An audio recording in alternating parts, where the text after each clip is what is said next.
Oke, baik. Bismillahirrahmanirrahim. Assalamualaikum warahmatullahi wabarakatuh.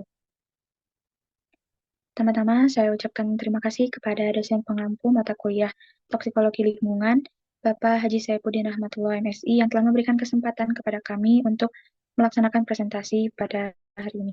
Baik, kami dari kelompok 1 yang akan mempresentasikan mengenai laporan efektivitas pestisida daun kerinyu dengan lidah buaya sebagai bahan aktif untuk pengendalian hama jangkrik pada tanaman sawi hijau. Nah, untuk pembahasan yang pertama ada mengenai abstrak. Namun sebelum itu, izinkan kami memperkenalkan diri. Kami dari anggota kelompok 1 yang beranggotakan Helena Afrilia Nurabani, kemudian ada saya, Kafatia Najmi Mazharo, kemudian ada Muhammad Drian Ramadan, Siti Nurina Hakim, dan juga Syalma Dwi Nur Azizah. Baik, yang pertama ada mengenai abstrak, di mana penelitian ini bertujuan untuk mengevaluasi efektivitas pestisida nabati berbahan dasar daun kerinyu dan lidah buaya dalam pengendalian hama jangkrik pada tanaman sawi hijau. Pestisida ini dibuat melalui metode maserasi menggunakan pelarut metanol dan diuji pada konsentrasi 1000 ppm, 2000 ppm, dan 3000 ppm, di mana kandungan metabolit sekunder seperti flavonoid, alkaloid, fenolik, steroid, dan juga saponin dalam ekstrak daun kerinyu dan lidah buaya diuji melalui analisis fitokimia. Hasil penelitian menunjukkan bahwa kombinasi daun kerinyu dan lidah buaya pada konsentrasi 3000 ppm menghasilkan tingkat kematian hama tertinggi, yaitu 100% dalam waktu 24 jam, dan nilai LC50 sebesar 1,109 ppm atau 0,00011091%, yang bersifat toksik, dan senyawa kimia yang terkandung dalam pestisida berpotensi sebagai bioaktif. Nah, mungkin itu kurang lebih untuk abstraknya. Selanjutnya mengenai pendahuluan yang akan disampaikan oleh Siti Nurina, kepadanya disilakan. Baik, terima kasih kepada moderator. Jadi untuk pendahuluannya, pestisida sampai saat ini itu masih merupakan bahan yang dianggap paling ampuh untuk mengendalikan organisme pengganggu tumbuhan ataupun OPT. Nah, di sini petani juga masih mengandalkan penggunaan pestisida sintesis ataupun non-nabati dalam pengendalian hama tanaman dengan alasan mudah didapat dan juga efektif, walaupun banyak menimbulkan dampak negatif terhadap lingkungan. Kemudian, dampak negatif bagi kesehatan, terutama pada pestisida pestisida ini itu pestisida nabati, dia itu dapat merusak kesehatan manusia melalui residu kimia yang terdapat dalam hasil tanaman yang merupakan bahan konsumsi masyarakat. Oleh karena itu, perlu dilakukan cara pengendalian hama lainnya yang dapat menggantikan ataupun mengurangi penggunaan pestisida sintetik, yaitu dengan memakai pestisida nabati. Nah, pestisida nabati ataupun organik ini merupakan pestisida yang berasal dari bahan organik yang berfungsi sebagai obat tanaman dalam melindungi tanaman dari serangan hama akibat dari aroma dan juga kandungan bahan alami yang tidak disukai oleh hama tanaman. Pestisida nabati ini juga mudah terurai dan juga ramah lingkungan. Kemudian pestisida nabati ini juga relatif aman dalam penggunaannya dan juga ekonomis. Nah, contoh dari tanaman yang dapat digunakan sebagai pestisida ini adalah daun kerinyu, di mana daun kerinyu itu adalah gulma berbentuk semak berkayu yang dapat berkembang cepat sehingga cukup mudah didapatkan untuk dijadikan bahan pestisida nabati. Dan kerinyu ini dapat dimanfaatkan sebagai bahan baku pembuatan pestisida nabati dan juga keampuhan untuk mengetahui kandungan bahan aktif dalam pestisida nabati dan kerinyu dan juga pestisida nabati dengan bahan pencampur yang berperan dalam pengendalian hama pada tanaman sawi hijau. Mengetahui efektivitas pestisida daun kerinyu dan juga bahan penjauh. Untuk mengetahui pengaruh perbedaan konsentrasi pestisidanya itu yaitu 1000 ppm, 2000 ppm dan juga 3000 ppm terhadap daya bunuh hama pada tanaman sawi hijau. Serta untuk mengetahui efek kontak dengan jangkrik juga dapat memberikan dasar ilmiah yang kuat untuk pengembangan pestisida nabati yang dapat meningkatkan kualitas tanaman hortikultura melalui senyawa alami yang terkandung. Cukup sekian dari saya kembali kepada moderator. Baik, terima kasih kepada Siti Nurina yang telah menyampaikan presentasinya. Selanjutnya mengenai metodologi yang akan disampaikan oleh saya sendiri. Nah, baik, untuk di metodologi, kita yang pertama itu ada tahap preparasi daun kerinyu. di mana sampel dalam penelitian ini yaitu pestisida daun kerinyu. Daun kerinyu itu diambil dari daerah Pangalengan Kabupaten Bandung dan dipilih berdasarkan kesegaran dan tidak cacat, diambil sebanyak 1 kilogram. Kemudian sampel dikumpulkan dan dicuci hingga bersih dan dipisahkan dari batangnya. Kemudian daun kerinyu itu dikeringkan dalam oven selama 4 jam. Kemudian yang kedua ada proses maserasi daun kerinyu, di mana daun kerinyu sendiri itu dilarutkan dalam pelarut metanol. Selanjutnya ada mengenai pembuatan pestisida daun kerinyu. Nah, dalam pembuatan pestisida daun kerinyu ini terbagi menjadi dua, yaitu yang pertama ada pembuatan pestisida daun kerinyu dengan pelarut metanol dan dengan penambahan bahan campur lainnya, yaitu 175 ml hasil maserasi yang sudah disaring, tambahkan sabun colek dengan berat 2 gram, dan ditambahkan minyak tanah sebanyak 25 ml dan aloe vera sebanyak 10 gram. Selanjutnya di blender halus, lalu hasil blender didiamkan selama 2 jam, kemudian disaring. Selanjutnya, hasilnya digunakan untuk pengujian kinerja pestisida berdasarkan persen kematian LC50 dan pengujian efek kontak. Kemudian ada mengenai pemeriksaan organoleptik yang meliputi warna, bau, dan rasa terhadap pestisida nabati daun kerinyu. Selanjutnya ada mengenai pengujian fitokimia yang meliputi uji alkaloid, fenolik, steroid, saponin, dan flavonoid. Selanjutnya, setelah itu ada pengujian kinerja pestisida berdasarkan kematian LC50. Nah, di mana sebanyak 10 ekor jangkrik itu diberi daun yang telah dicelupkan pestisida atau disemprotkan pestisida yang telah ditentukan dosisnya sebanyak 2 mili sampai 10 2 mili per 10 gram daun sawi dengan konsentrasi 1000 ppm, 2000 ppm, dan 3000 ppm. Kemudian dianalisis uji LC50 selama 3 hari dan setiap hari diamati dan dicatat efek kematian hama jangkrik tersebut. Nah, yang kemudian ada terakhir mengenai pengujian efek kontak, di mana efek kontak ini dilakukan oleh 5 ekor jangkrik, diletakkan dalam kantong kasap pencelup, kemudian dicelupkan ke dalam pestisida daun kerinyu, dan ditiriskan di atas kertas isap atau kertas tisu. Kemudian setelah kering, masing-masing hama itu dipindahkan ke dalam toples plastik yang telah dilubangi. Selama 4 jam diberi makan berupa daun sawi dan kemudian dicatat kematian hama setiap 2 jam sekali selama 24 jam. Baik, selanjutnya mengenai pembahasan yaitu preparasi sampel yang akan disampaikan oleh Shalma, kepadanya disilakan. Baik, terima kasih kepada moderator. Baik, di sini untuk hasil dan pembahasan yang pertama ada preparasi sampel. Nah, hal pertama yang dilakukan untuk preparasi sampel ini, di mana si daun kirinya itu yang tadi sudah disebutkan, diambil dari perkebunan hortikultura Pangalengan, Bandung Selatan, Jawa Barat. Dan daun kirinya itu merupakan tumbuhan gulma yang mudah tumbuh di berbagai tempat. Tumbuhan itu memiliki sifat antibakteri, antiinflamasi, anti diare, dan sebagainya. Dan untuk karakteristiknya dan sifat fisiknya yaitu daun kirinya ini tuh berwarna hijau, berbulu halus, bertepi bergerigi, dengan panjang 4-5 cm, lebar 1-1,5 cm, dan bertangkai pendek. Nah, untuk sifat kimianya sendiri, si daun kirinya ini tuh mengandung senyawa fitokimia seperti tanin, terpenoid, saponin, dan sebagainya. Sehingga si daun kerini ini tuh memiliki berbagai manfaat gitu di bidang kesehatan, seperti sebagai antioksidan, analgesik, dan sebagainya. Kemudian untuk pembuatan pestisida nabati daun kirinyu ini tuh dilakukan dengan terlebih dahulu menimbang daun kirinyu sebanyak 500 gram, kemudian dicuci bersih, dikeringkan, lalu dimasukkan daun yang sudah kering ke dalam oven dengan suhu 600 derajat Celcius selama 4 jam hingga kering. Nah, suhu dan waktu tersebut tuh dirasa cocok gitu untuk proses pengeringan bahan baku daun kirinyu ini. Karena pada proses pengeringan itu akan menghilangkan sebagian besar kandungan air dalam daun kirinyu. Nah, kandungan air yang tinggi dapat menjadi media pertumbuhan mikroorganisme gitu dan dapat mempercepat proses pembusukan.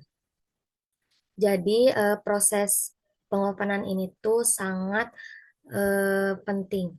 Kemudian untuk selanjutnya, untuk proses pengeringan dengan suhu tertentu akan menyebabkan denaturasi enzim-enzim yang ada di dalam daun kirinyu Dengan demikian, senyawa aktif dari si peptisidanya ini tuh yang terkandung gitu dalam daun kirinyunya itu dapat dipertahankan kualitasnya serta si daun kirinyu yang telah dikeringkan akan menjadi lebih mudah digiling menjadi bubuk halus.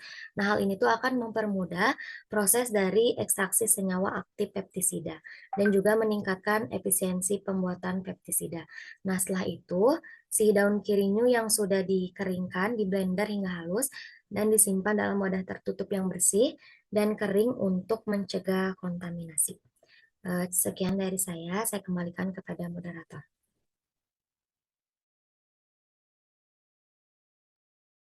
Baik, terima kasih kepada Shalma. Selanjutnya mengenai nasasi dan juga pembuatan pestisida daun keringu yang akan disampaikan oleh Siti Nurina, kepadanya disilakan. Baik, terima kasih kepada moderator. Jadi di sini untuk maserasi, di mana maserasi ini adalah metode yang digunakan dalam penelitian dengan cara merendam sampel dalam pelarut organik. Proses ekstraksi ini dilakukan untuk menghindari kerusakan dari sebagian senyawa golongan flavonoid yang tidak tahan panas. Kemudian untuk pembuatan pestisida daun kerinyu ini, yang pertama, pestisida daun kerinyu, sampel daun kerinyu yang digunakan itu sebanyak 80 gram dan juga pelarut metanol itu sebanyak 400 ml. Kemudian hasil maserasinya itu didiamkan selama 2 kali 24 jam yang bertujuan untuk memastikan bahwa zat aktif yang terkandung di dalam sampel sudah terekstrak semua. Nah, untuk pemilihan pelarut metanol ini dikarenakan metanol itu memiliki struktur molekul kecil yang mampu menembus semua jaringan tanaman untuk menarik senyawa aktif keluar. Lalu metanol itu juga dapat melarutkan hampir semua senyawa organik, baik senyawa polar maupun non-polar. Nah, kemudian eh, kenapa direndam selama 2 kali 24 jam? Karena semakin lama waktu ekstraksi, kesempatan untuk bersentuhan antara pelarut dengan sampel juga semakin besar, sehingga hasilnya juga bertambah sampai titik jenuh larutan. Nah, adapun prosesnya itu dilakukan dalam wadah kaca yang ditutup plastik gelap yang bertujuan untuk melindungi zat aktif yang terkandung di dalam daun kerinyu dari pengaruh cahaya. Nah, cahaya ini karena dapat menyebabkan degradasi ataupun oksidasi zat aktif. Kemudian, teknik maserasi ini juga membutuhkan bantuan ekstraksi dengan cara pengocokan ataupun pengadukan yang berfungsi untuk mempercepat waktu larutan dalam mengekstraksi sampel. Nah, kemudian hasil maserasi daun kering ini terdapat 3 lapisan karena adanya perbedaan densitas antara pelarut, zat aktif, dan juga ampas. Lapisan paling atas itu adalah metanol yang memiliki densitas paling rendah, kemudian lapisan tengah adalah zat aktif yang terlarut dalam pelarut yang memiliki densitas sedang, dan yang paling bawah itu adalah ampas ataupun dari daun terinyuh yang tidak larut yang memiliki densitas paling tinggi mililiter, berwarna hijau pekat, berbau daun, berwujud cairan, dan juga tidak bertekstur. Kemudian ada juga pestisida daun kerinyu dengan lidah buaya, di mana hasil maserasi sebanyak 175 ml ini ditambahkan 10 gram aloe vera, 2 gram sabun colek, dan ditambahkan minyak tanah sebanyak 25 ml. Kemudian di blender hingga halus, kemudian hasil blender didiamkan selama 2 jam, kemudian disaring menggunakan kertas saring. Nah, hasilnya itu berwarna hijau pekat yang mengandung ekstrak daun kerinyo dan juga aloe vera. Hasil blendernya ini didiamkan selama 2 jam, kemudian eh, pemilihan minyak tanah ini dikenakan karena minyak tanah ini sebagai pelarut dan juga pembawa senyawa aktif dari ekstrak daun kerinyo. Kemudian untuk sabun colek ini juga untuk meningkatkan daya lekat larutan pada daun dan tubuh hama sehingga pestisida lebih efektif dalam mengendalikan organisme pengganggu tanaman ataupun OPT. Cukup sekian dari saya kembalikan lagi kepada moderator. Baik, dilanjutkan selanjutnya mengenai pengujian fitokimia. Nah, uji fitokimia ini dilakukan untuk mengetahui senyawa metabolit sekunder yang terdapat dalam ekstrak kasar, metanol daun kerinyu, dan metanol daun kerinyu dengan campuran lidah buaya. Di mana sampel yang telah diekstrak diuji kandungannya senyawa secara kualitatif. Pengujian fitokimia ini meliputi uji flavonoid, uji alkaloid, uji steroid, uji fenolik, dan uji saponin. Nah, di sini ada tabel mengenai hasil uji fitokimia ekstrak daun kerinyu berbagai perbandingan, di mana yang kita uji di sini ada ekstrak metanol daun kerinyu dan ekstrak metanol daun kerinyu dengan lidah buaya. Nah, untuk senyawa-senyawa yang terkandungnya itu ada flavonoid dan juga alkaloid yang terdapat pada ekstrak metanol daun kerinyu. Sementara untuk ekstrak metanol daun kerinyu dan lidah buaya, semuanya positif mengandung senyawa aktif, yaitu flavonoid, alkaloid, fenolik, steroid, dan saponin. Kemudian, terdapat bahan kimia yang terkandung dalam kedua macam ekstrak. Tumbuhan banyak mengandung bahan kimia yang merupakan metabolit sekunder sebagai alat pertahanan diri dari serangga. Nah, flavonoid di sini sebagai racun perut yang akan menghambat proses pencernaan pada tumbuh hama yang bersifat antiparasit. Flavonoid juga berperan sebagai inhibitor pernafasan hama sehingga menghambat sistem pernafasan hama dan bersifat toksik. Kemudian ada senyawa fenol, alkaloid, steroid, dan sebagai bahan aktif yang bisa digunakan untuk pengendalian hama. Dan saponin sebagai metabolit sekunder yang mampu menghambat aktivitas enzim pencernaan dan penyerapan makanan pada hama. Kerusakan organ hama akan mengganggu proses respirasi sel sehingga dapat menyebabkan kematian hama. Baik, poin yang selanjutnya mengenai pengujian kinerja pestisida berdasarkan kematian LC50 yang akan disampaikan oleh Herlina kepadanya, disilakan. Baik, terima kasih moderator atas kesempatannya. Selanjutnya ada pengujian kinerja pestisida berdasarkan kematian LC50, di mana nilai LC50 ini adalah nilai yang digunakan untuk menentukan konsentrasi suatu bahan yang dapat menyebabkan kematian hingga 50% dari jumlah organisme yang diuji. Kemudian pada pengujian kinerja pestisida berdasarkan kematian LC50 ini dilakukan dengan terlebih dahulu mengencerkan larutan sampel pada pestisida nabati daun kirinyuh tanpa campuran dan pestisida nabati daun kirinyuh dengan bahan pencampur. Tersebut dilakukan untuk mendapatkan konsentrasi 1000 ppm dan 3000 ppm. Perbedaan konsentrasi pestisida berpengaruh terhadap daya bunuh hama pada tanaman sawi hijau. Kemudian selanjutnya itu pengujian kinerja pestisida berdasarkan kematian LC50 ini disiapkan larutan sampel pestisida nabati daun kirinyuh tanpa campuran dan pestisida nabati daun kirinyuh dengan campuran yang sudah diencerkan menjadi konsentrasi yang sudah disebutkan tadi. Kemudian disiapkan wadah untuk proses terjadinya adaptasi pengujian pestisida nabati, lalu digunakan sawi sebagai media yang merupakan tanaman hortikultura untuk menguji efek pestisida pada serangga atau organisme lain. Nah, dalam hal ini sawi hijau itu dapat digunakan sebagai pakan sumber makanan gitu bagi organisme ujinya. Jadi bukan sebagai objek utama pengujiannya. Kemudian pengujian pestisida nabati ini digunakan jangkrik sebagai objek adaptasi pengujian pestisida nabati karena jangkrik itu merupakan salah satu contoh hama terhadap tanaman hortikultura. Selain itu, jangkrik merupakan model organisme yang baik untuk menguji kinerja pestisida nabati karena mudah dipelihara, memiliki siklus hidup yang singkat dan sensitif terhadap pestisida. Baik, kemudian langsung saja gitu ya ke pestisida nabati daun kirinyuh dengan campuran, di mana yang pertama itu terdapat variasi kontrol yang menggunakan Aquades tanpa pestisidanya, di mana pada variasi kontrol ini prosedur yang dilakukan dengan mengamati lingkungan hidup jangkrik yang berupa wadah tertutup, di mana di dalamnya itu berisi 10 ekor jangkrik dan pakannya yaitu sawi hijau yang sudah dilakukan penyemprotan air kontrol. Kemudian penyemprotan pada sawi hijau itu berfungsi untuk mengetahui tingkat toksisitas yang terdapat di dalam ekstrak daun kirinyuh pada variasi kontrol. Kemudian terjadi perubahan pada masing-masing jangkrik setelah beberapa waktu.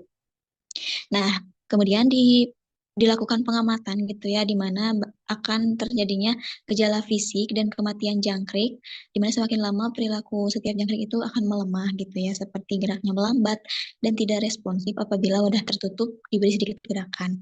Nah, hal ini tentu jangkrik itu telah memakan sawi hijau yang telah disemprot variasi kontrol. Nah, dalam variasi ini, waktu kematian tiap jangkrik diantaranya terdapat 1 ekor gitu pada tanggal 26 November, 3 ekor pada 27 November. Kemudian ada yang masih hidup di hari ketiga itu sebanyak 4 ekor jangkrik pada 28 November, di mana kematian jangkrik tersebut itu karena aktivitas atau perkembangan pada kondisi kontrol tidak terpapar oleh senyawa metabolit sekunder yang bersifat toksik. Misalnya itu seperti flavonoid, alkaloid, steroid, dan saponin, di mana karena ini merupakan kontrol saja gitu ya tanpa pestisida nabati, jadi kematian si jangkriknya itu kemungkinan dipengaruhi oleh faktor lingkungan, misalnya itu keadaan oksigennya, kemudian sehingga mempengaruhi cepatnya kematian pada jangkrik. Kemudian selanjutnya ada yang 1000 ppm itu di mana variasi 1000 ppm itu dilakukan dengan mengamati lingkungan hidup jangkrik yang berupa wadah tertutup. Di dalamnya itu berisi 10 ekor jangkrik dengan pakan ternaknya dengan pakannya yaitu sawi hijau. Tapi di sini disemprot dengan eh, pestisida nabati dengan campuran sebanyak 1000 ppm gitu. Sehingga eh, setelah diamati dari gejala fisik kematian jangkrik, semakin lama perilaku setiap jangkrik itu akan melemah, seperti geraknya melambat, tidak responsif apabila wadah itu tertutup. Kemudian ini dipengaruhi karena jangkrik itu telah memakan sawi hijau yang telah disemprot oleh pestisida nabati campuran yang setelah diencerkan ke 1000 ppm. Nah, di sini kematian jangkriknya itu ada 2 ekor itu pada tanggal 26, kemudian 4 ekor pada 27 November, dan mati 6 itu pada 28 November. Kemudian jangkrik tersebut itu dikarenakan adanya pestisida yang berkonsentrasi 1000 ppm tadi, maka jangkrik tersebut yang disemprot pestisida 1000 ppm yang mengandung senyawa flavonoid yang tinggi dibanding variasi kontrol. Kemudian terdapat senyawa toksik lainnya yaitu fenolik, steroid, saponin, sehingga dapat menghambat pertumbuhan hama jangkrik. Kemudian selanjutnya yang 2000 ppm juga itu sama prosedurnya, tetapi ini pada penyemprotan terhadap si daun sawi hijaunya itu adalah pestisida nabati campuran dengan 2000 ppm gitu.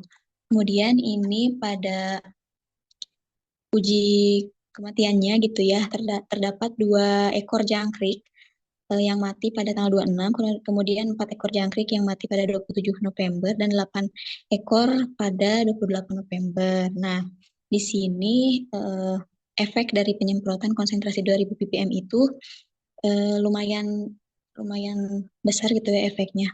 Di sini itu konsentrasi 2000 ppm mengandung senyawa flavonoid yang tinggi dibanding yang 1000 ppm tadi gitu ya. Karena di dalamnya itu sangat tinggi mengandung senyawa toksik yaitu fenolik, steroid, saponin yang menghambat pertumbuhan hama jangkrik.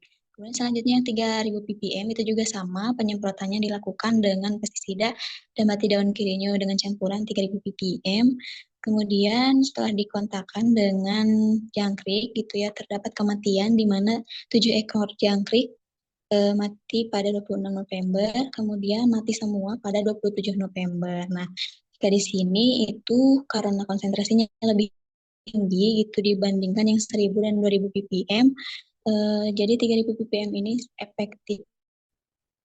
Dilihat dari kematiannya juga itu semuanya pada hari kedua karena di sini itu sangat tinggi, paling tinggi gitu ya, mengandung senyawa toksik yaitu fenolik, steroid, saponin yang menghambat pertumbuhan hama jangkrik. Nah, kemudian selanjutnya ini terdapat tabel hasil uji LC50 pada pestisida nabati dengan campuran. Dapat dilihat gitu ya perbedaannya. Kemudian di sini uji LC-nya itu, nah pada uji LC50 berdasarkan hasil pada tabelnya itu dapat disajikan gitu ya pada bahwa konsentrasi sebesar 1000 ppm itu hewan yang diujinya itu mati sebanyak 6, yang mati setelah pemaparan selama 24 jam. Artinya konsentrasi sebesar 1000 ppm ekstrak daun kirinyo itu sudah mampu mematikan 60%. Kemudian yang 2000 ppm juga itu matinya itu 8 ekor gitu ya, dari 10 ekor jangkrik, yang mana yang 2000 ppm itu dapat mematikan 80% hewan uji. Kemudian yang 3000 ppm juga itu dapat mematikan 10 ekor semuanya gitu ya. Berarti ini sangat tinggi gitu ya, mampu mematikan seluruh populasi jangkrik yang 3000 ppm.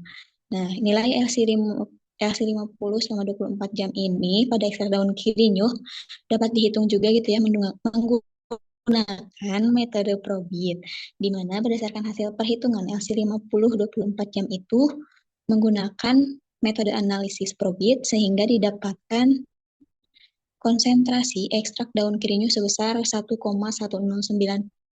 ppm atau 0,00011091%.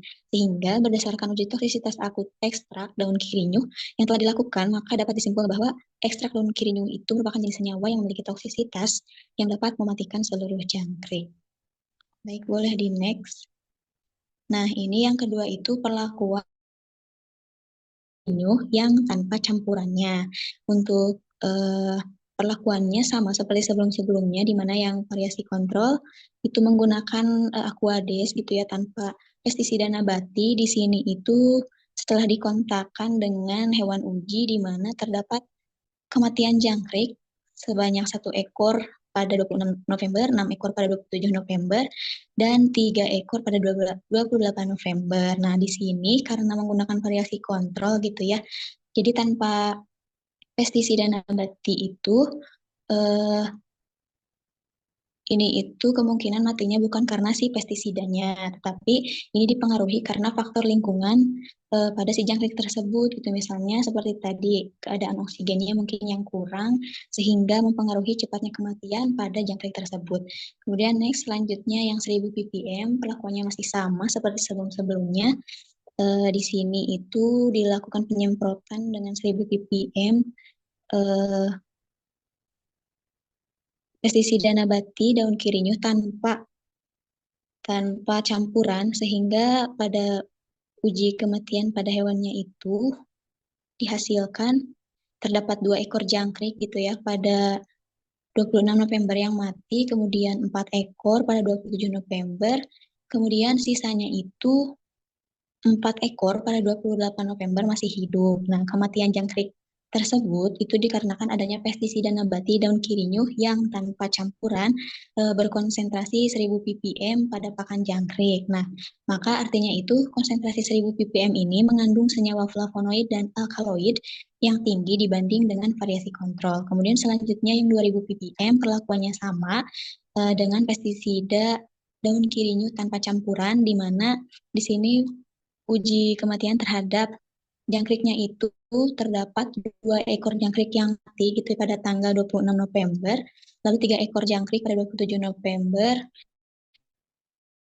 terpantau masih hidup sebanyak 5 ekor gitu ya pada 28 November. Di sini kematian jangkriknya itu sama gitu ya, karena ada pestisida nabati yang berkonsentrasi 2000 ppm, maka konsentrasi 2000 ppm ini mengandung senyawa flavonoid dan alkaloid yang tinggi dibandingkan dengan 1000 ppm tadi. Kemudian yang terakhir ini ada yang 3000 ppm gitu ya.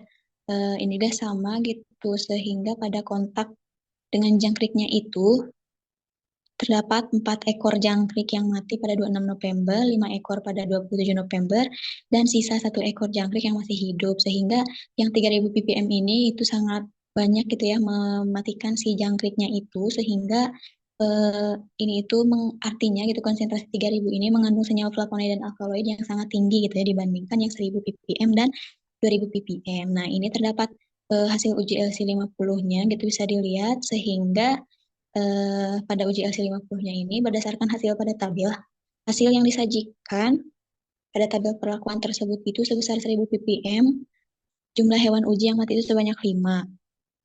Yang mati itu setelah pemaparan selama 24 jam, sehingga yang 1000 ppm itu mengandung ekstrak daun kirinyuh tanpa campuran yang mampu mematikan 50% hewan uji. Kemudian yang selanjutnya yang 2000 ppm itu dapat mematikan sebanyak 60% hewan uji, dan yang 3000 ppm itu dapat mematikan sebanyak 100% hewan uji gitu, di mana nilai LC50 selama 24 jam ekstrak daun kirinyuh tanpa campuran eh, dapat dihitung gitu dengan metode probit, di mana berdasarkan hasil perhitungan LC50 24 jam itu menggunakan perhitungan metode analisis probit didapatkan sebesar 1,16607 ppm atau 0,00011668%, di mana berdasarkan uji toksisitas akut ekstrak daun kirinyuh itu dapat disimpulkan bahwa ekstrak daun kirinyuh itu merupakan jenis hewan yang memiliki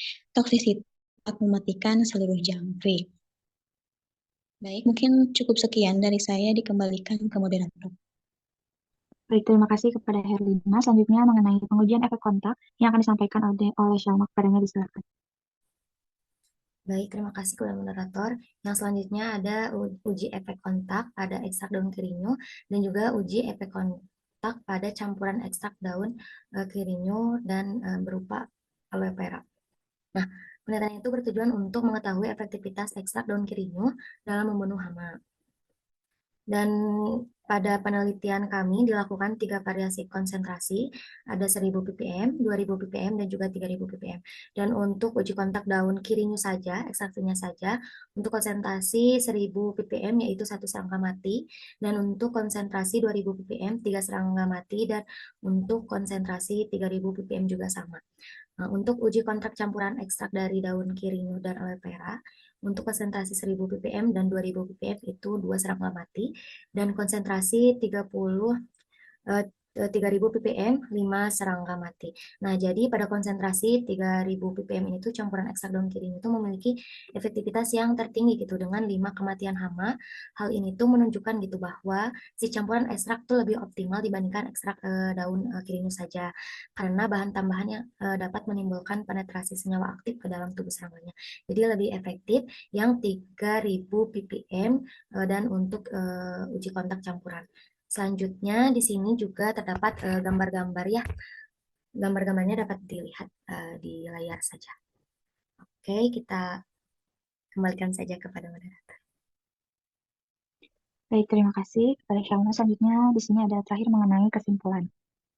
Nah, jadi kesimpulan yang bisa kami dapatkan dari penelitian yang telah dilaksanakan itu bahwa yang pertama, mengenai efektivitas pestisida nabati berbahan dasar daun kerinyo dan lidah buaya itu merupakan salah satu jenis pestisida yang terbukti efektif dalam mengendalikan hama jangkrik pada tanaman sawi hijau, khususnya pada konsentrasi 3000 ppm yang ampuh terhadap daya bunuh hama pada tanaman sawi hijau. Kemudian kematiannya itu sebanyak 10 ekor jangkrik dengan nilai LC50 sebesar 1,10921 ppm atau 0,0000110921% yang bersifat toksik.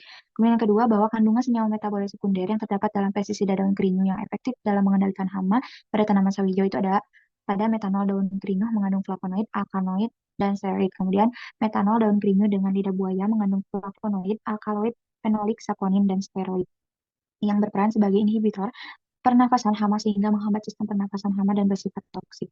Kemudian yang ketiga, bahwa pengaruh perbedaan konsentrasi pestisida 1000 ppm, 2000 ppm, dan 3000 ppm terhadap daya bunuh hama jangkrik pada tanaman sawi hijau memberikan hasil yang berbeda. Setiap penambahan konsentrasi, maka tingkat toksisitas pestisida semakin meningkat, di mana lebih banyak jangkrik yang mati ditemukan, yaitu pada konsentrasi 3000 ppm. Baik, mungkin cukup sekian pemaparan materi dari kelompok kami mengenai penelitian efektivitas pestisida daun kerinyo dengan penambahan lidah buaya terhadap daya bunuh hama jangkrik pada tanaman sawi hijau. Mungkin cukup sekian yang dapat kami sampaikan. Kurang lebihnya mohon maaf. Wassalamualaikum warahmatullahi wabarakatuh.